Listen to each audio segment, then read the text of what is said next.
Hello everybody, this is Simon with Let's Play Mega Man 7.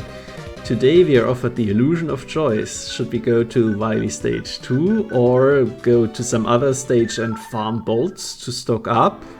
I mean, we could do the latter, it's an actual choice, and that's great, isn't it? But I did stock up on everything already, so we are in fact going to go into Wily 2.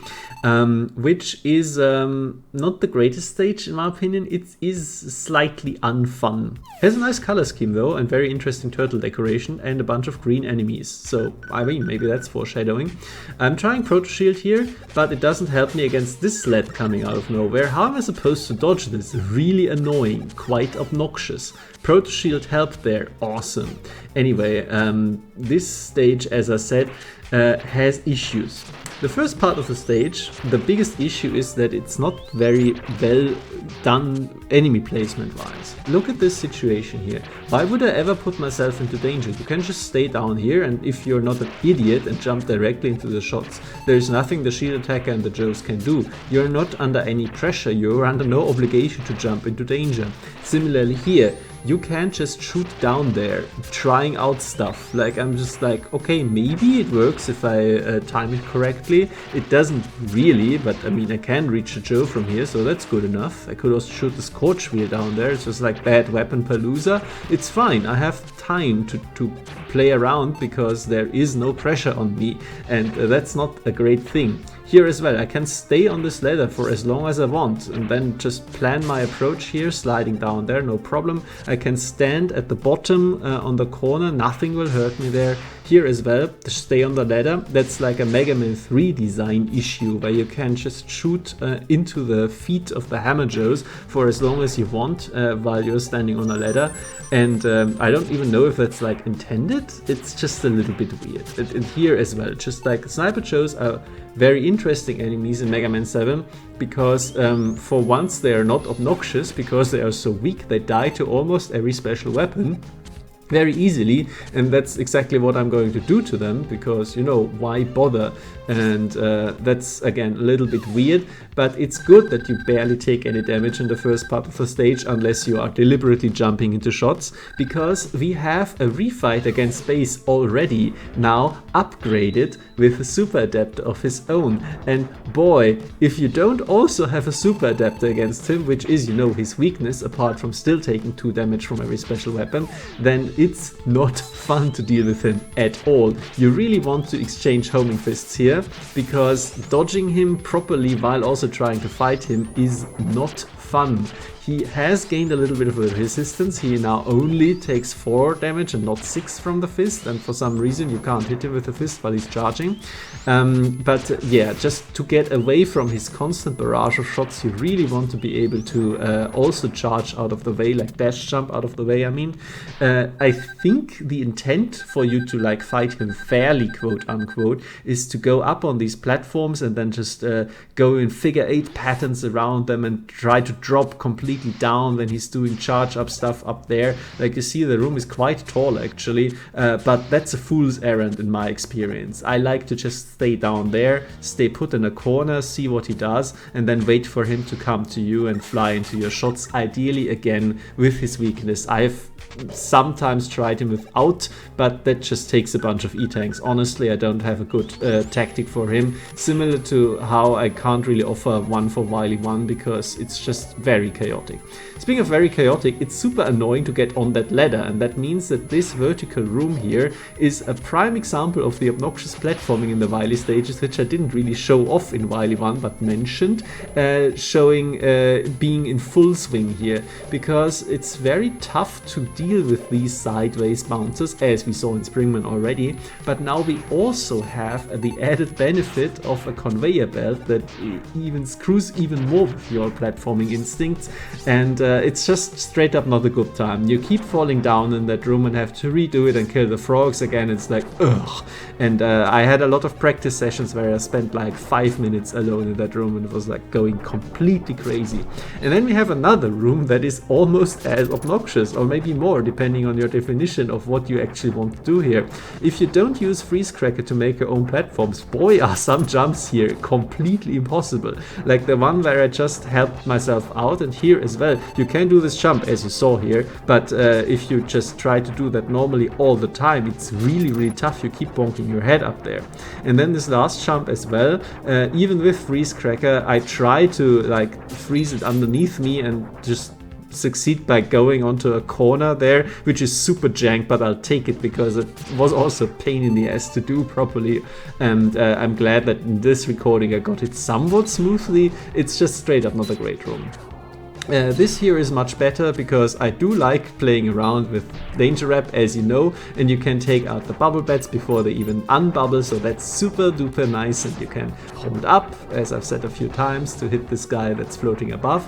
And then we have one of the worst rooms in the game because I straight up have no idea how to deal with this room.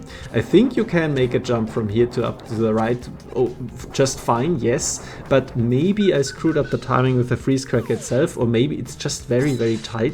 But even with Rush help, I'm just like at a complete loss as to how do I even get up there? When do I jump without getting into trouble from above, from the side? Like, they seem to completely overlap the flame pillars, and I don't know how to do this. I tried it with Rush Coil as well, and it just didn't work at all either, and because you just don't get high enough, and I'm just like, you know what, I'm just going to tank through it. I just want to finish the stage at this point. Even if it costs me an E-tag, it's like they know they have this extra health up there just for that specific reason.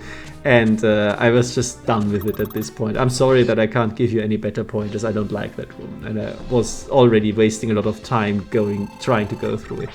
Anyway, this is actually similar to Gutsman G, the first time I am fighting this boss in years. So you are watching me live relearn the fight, basically. I know its weaknesses, that's something that stuck with me, so that's why I'm going for specifically Danger Wrap, but I don't know the turtle patterns. So basically what the boss does is actually quite complex. The number 2 that you just saw on the little turtle house it leaves behind tells you which pattern the turtles that are coming out are going to take.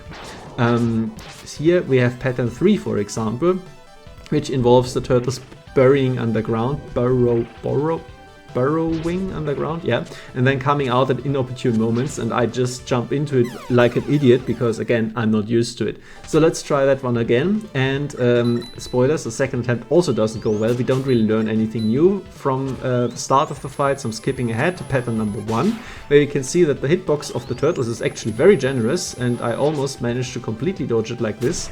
And then I tried to wrap one up, and it just doesn't work because for some reason Danger Wrap sometimes just likes to explode itself on the ground. I hold on a little bit longer here, even though I screw up the slide timing for that one, but in the end I still die, and then we'll have to do it for the last part, I'm sorry to inform you. What I am showing off here is that you can get rid of the turtles very easily. There's plenty of weapons that can kill them immediately as they come out, so you don't really have to deal with any of the patterns. You do, however, want to leave one alive, because putting a Danger Wrap bubble into the face of the boss deals massive 8 points of damage, and this is the best way to deal with it really quickly. Anyway, let's do this properly, and I noticed that while I was screwing around, I used a bunch of weapon energy, but that's what the W tanks are for. And it doesn't really matter that I used an E and a W tank, because I still have plenty of boils, and you know, you can just buy stuff after this Wily stage, which is exactly what I'm going to do. But anyway, focus on the boss now. So, you can use Wild Coil and or Danger Wrap, because Wild Coil also has secondary weakness, deals a little bit of extra damage. You should, however, note that Wild Coil locks you in place for a little bit, that makes you very vulnerable to the fire attack. As Wild Coil is on the ground, it can also easily damage the turtles as they're coming out, and this is why I need to show off pattern 1, because I'm not showing it here, and you can easily deal the mega damage, as I said. Then you just have to do short hops over the fire, slide, slide, slide, slide against this attack, which I screw up royally, but at least it doesn't deal that much damage. That's very fortunate, that's very generous. Then what you also can do, of course, is charge up the Buster, use any other special weapons that hit on the ground, and pattern 1 is really good to retaliate here this way.